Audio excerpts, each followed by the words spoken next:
تفسیر ضیاء القرآن جلد نمبر 3 19واں پارہ۔ بسم اللہ الرحمن الرحیم۔ آپ دیکھ رہے ہیں PATF Islamic info YouTube channel.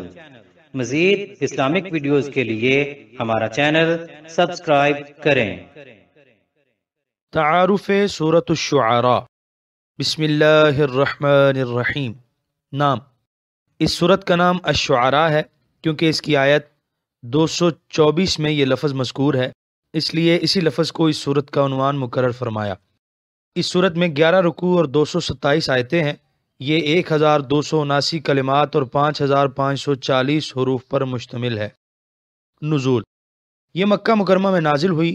حضرت ابن عباس کے قول سے پتہ چلتا ہے کہ سورۃ طٰہٰ کے بعد سورۃ الواقعہ نازل ہوئی اور اس کے بعد الشعراء کا نزول ہوا، اور بعض علماء کا خیال ہے کہ اس سورت کی 4 آخری آیتیں جو وَالشُّعَرَاءُ يَتَّبِعُهُمْ سے شروع ہوتی ہیں وہ مدینہ طیبہ میں نازل ہوئیں۔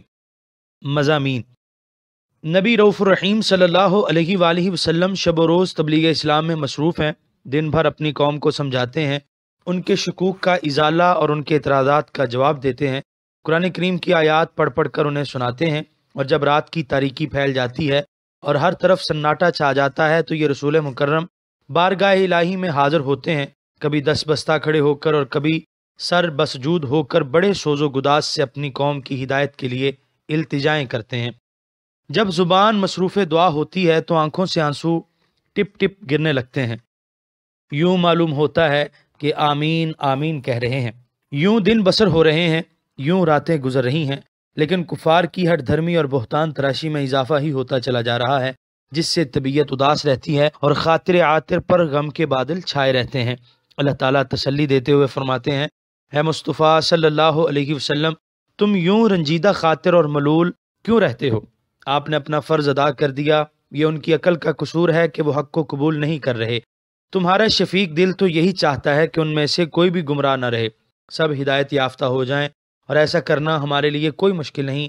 ہم انہیں ایسی نشانی دکھانے پر قادر ہیں جس کو دیکھ کر ان کی گردنیں جھک جائیں اور اسلام قبول کرنے کے سوا ان کے لیے کوئی چارہ کار نہ رہے۔ لیکن جبر و اکراه سے انہیں راہ حق پر گامزن کرنا ہماری حکمت کے بھی خلاف ہے، اور شرف انسانی بھی اس کا تقاضا نہیں کرتا۔ اس کے بعد 7 جلیل القدر انبیاء اور ان کی قوموں کے حالات کو بڑی شرح و بسط سے بیان فرمایا کہ حضور صلی اللہ علیہ وسلم کو تسلی ہو اور کفار اور مشرکین ان نافرمان قوموں کے دردناک انجام سے باخبر ہو کر اپنی بروقت اصلاح کر لیں۔ آخری رکوع میں بتا دیا کہ جس قرآن کو یہ کلام الہی ماننے سے انکار کر رہے ہیں، یہ وہ کلام ہے جسے رب العالمین نے نازل کیا ہے، اسے لے کر آنے والا روح الامین ہے، اور جس کے قلب پاک پر یہ نازل ہوا وہ نذیر للعالمین ہے۔ اس کے ذکر خیر سے پہلے انبیاء کرام کی کتابیں بھری پڑی ہیں۔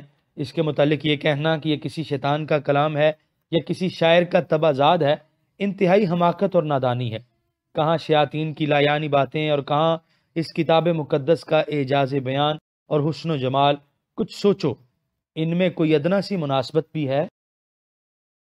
قرآن کریم کے مفہوم کو واضح کرنے کی یہ فقیرانہ کوشش اگر آپ کو اچھی لگی ہو اور آپ ہماری حوصلہ افزائی کرنا چاہیں تو اس ویڈیو کو شیئر کر دیجئے، کیونکہ تبلیغ دین فرض ہے۔